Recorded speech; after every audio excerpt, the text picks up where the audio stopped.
بسم اللہ الرحمن الرحیم۔ تمام ساتھیوں کو السلام علیکم۔ مولانا اسحاق صاحب نے گروپ میں یہ سب ساتھیوں کو مشورہ بھی دیا تھا اور اپنی اپنی آراء دینے کا کہا تھا کہ جو کوئی انگلش لینگویج سیکھنے میں انٹرسٹڈ ہو تو وہ اپنی اپنی حاضری لگوائیں۔ سب ساتھیوں نے ماشاءاللہ بہت شوق سے اور جذبے سے اس کا اظہار کیا کہ وہ انگلش لینگویج سیکھنا چاہتے ہیں۔ مجھے یہ حکم دیا کہ میں جو کچھ جانتا ہوں آپ ساتھیوں سے تھوڑا تھوڑا ہم ایک مذاکرے کی شکل میں سیکھنے کی کوشش کریں گے۔ تو دوستو، مجھے ایک تو وقت کی قلت کا سامنا ہے، بہت زیادہ اپنی کاروباری اور گھریلو مصروفیات ہیں۔ دوسرا یہ مسئلہ جو میں نے حضرت سے عرض بھی کیا ہے کہ عموماً انگلش سیکھنے کے لیے ایسا ہوتا ہے کہ کوئی کیٹاگرائز ہوتا ہے سسٹم کہ آپ مثلا جتنے بھی سیکھنے والے حضرات ہیں وہ میٹرک ہے، ایف اے ہے، بی اے ہے، ماسٹر ہے، تو اس حساب سے ان کا نصاب کی تعین ہوتی ہے اور پھر سکھایا جاتا ہے۔ یہاں پہ چونکہ ملی جلے حضرات ہیں، کسی کی تعلیم دنیاوی اسکول کالج کی تعلیم کچھ بھی نہیں ہے، کسی کی primary, middle, matric, F A, تو اس وجہ سے ہمیں یہ بہت زیادہ مشکل پیش آ رہی ہے کہ ہم اس میں کیا سکھائیں۔ تو بہرحال کوشش کرتے ہیں۔ کچھ تو یہ ہے کہ مولانا اسحاق صاحب نے مجھے کچھ پیجز دیے ہیں کہ جو فقرے اس کلاس میں معروف بولے جاتے ہیں ان کو ساتھیوں کو تھوڑا تھوڑا 3-4 کی شکل میں سکھایا جائے، اور کچھ چیزیں ایڈوانس لیول کی ہم سیکھیں گے۔ انگلش لینگویج سیکھنے کے لیے ایک بنیادی بات آپ کے علم میں ہونا ضروری ہے کہ آپ پوری مہارت اس میں تب حاصل کریں گے جب آپ 4 مہارتوں کو سیکھنے کی عملی مشق کریں گے۔ وہ کون سی مہارتیں ہیں جی؟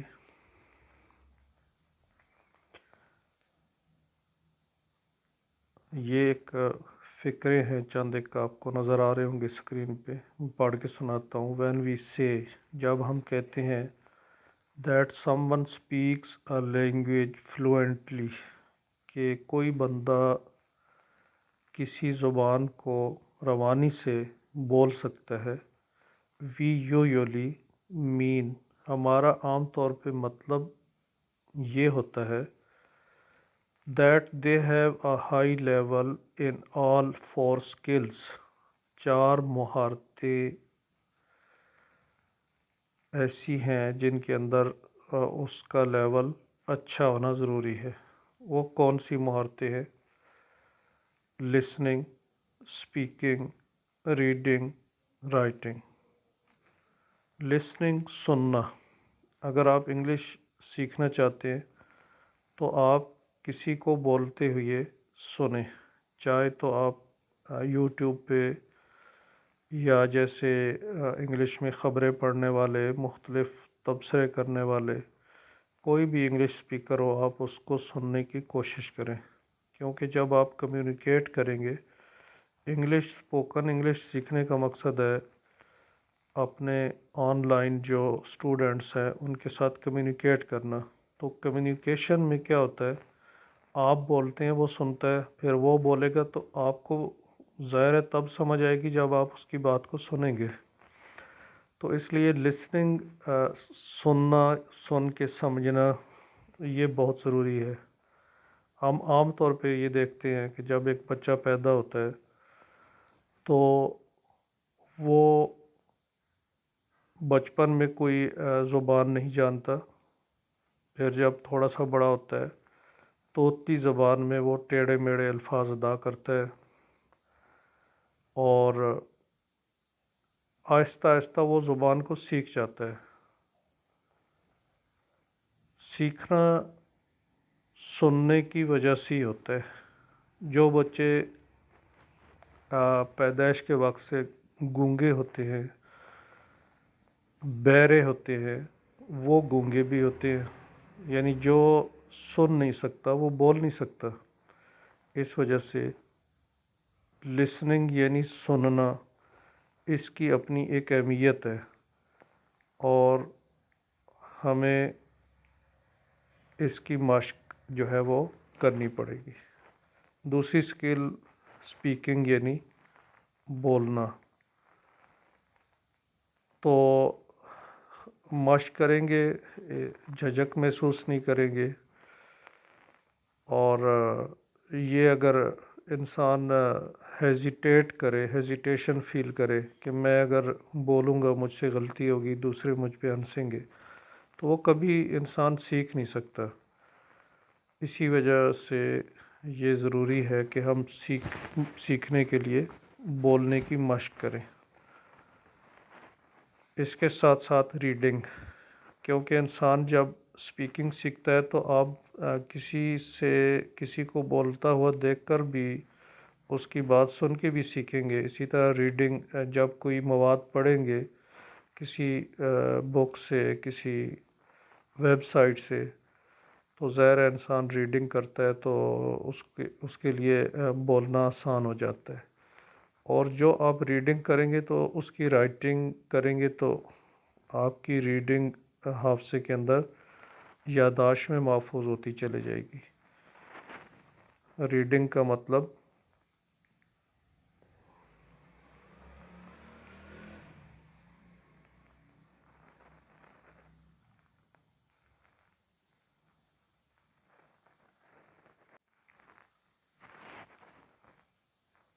پڑھنا، اور رائٹنگ کا مطلب لکھنا. تو اچھی سپیکنگ سیکھنے کے لیے یہ ضروری ہے کہ ہم سنیں بھی، بولیں بھی، پڑھیں بھی اور لکھیں بھی. تو اس کے لیے ہم گاہ بگاہ انشاءاللہ چھوٹی چھوٹی کلپس کی شکل میں سبق لیتے رہیں گے، مشق کرتے رہیں گے، اور سیکھ کر اس کو آپس میں مذاکرہ کرتے رہیں گے. تو اگر ہم روزانہ 2 سے 3 فقرے بھی سیکھ جاتے ہیں تو مہینے میں 80-90 کے درمیان فقرے ہمارے لیے بولنے ہمارے مشق میں آ جائیں گے، ہماری یادداشت میں آ جائیں گے. جتنی زیادہ مشق کریں گے، انگلش کا ایک محاورہ ہے practice makes a man perfect, تو اتنا ہمارے لیے آسان ہو جائے گا. اب ہم کچھ فقرے جو ہے ان کی مشق کرتے ہیں جی.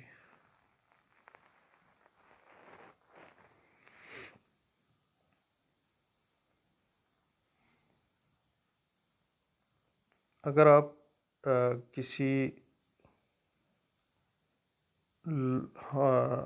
حرف کو کہنا ہو کہ یہ حرف نہ پڑھے تو ہم کیا کہیں گے؟ Don't read. جیسے ہے الف کو مت پڑھے، ڈونٹ ریڈ الف. سین کو مت پڑھے، ڈونٹ ریڈ سین. نون کو مت پڑھے، ڈونٹ ریڈ نون.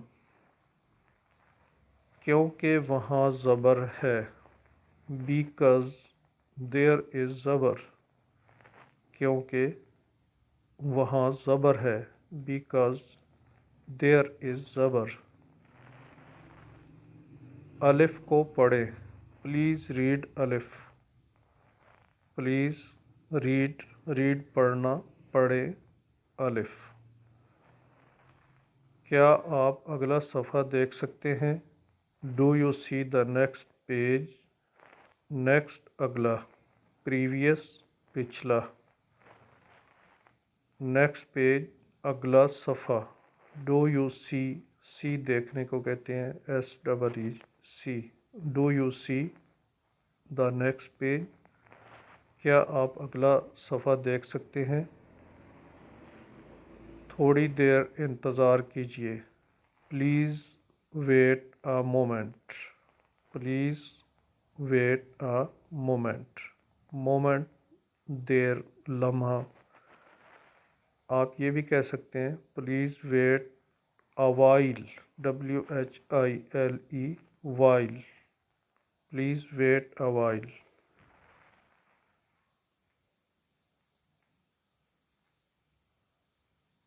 دوبارہ دہراتے ہیں، الف کو مت پڑھے. ڈونٹ ریڈ الف. ڈونٹ ریڈ، مت پڑھیں الف. الف کی جگہ آپ کوئی بھی حرف لگا سکتے ہیں. ڈونٹ ریڈ سین، صاد، نون، واو، حمزہ. ڈونٹ ریڈ جو بھی حرف آگے کہنا ہو. کیونکہ وہاں زبر ہے. بیکاز دیئر از زبر. اس کا مطلب ہے زبر کی جگہ ہم زیر بھی لگا سکتے ہیں. کچھ بھی جو بھی وہاں قواعد کے اعتبار سے جو بھی علامت آپ لگانا چاہیں وہ لگا سکتے ہیں. کیونکہ وہاں زبر ہے. بیکاز دیئر از زبر. الف کو پڑھیں. پلیز ریڈ الف.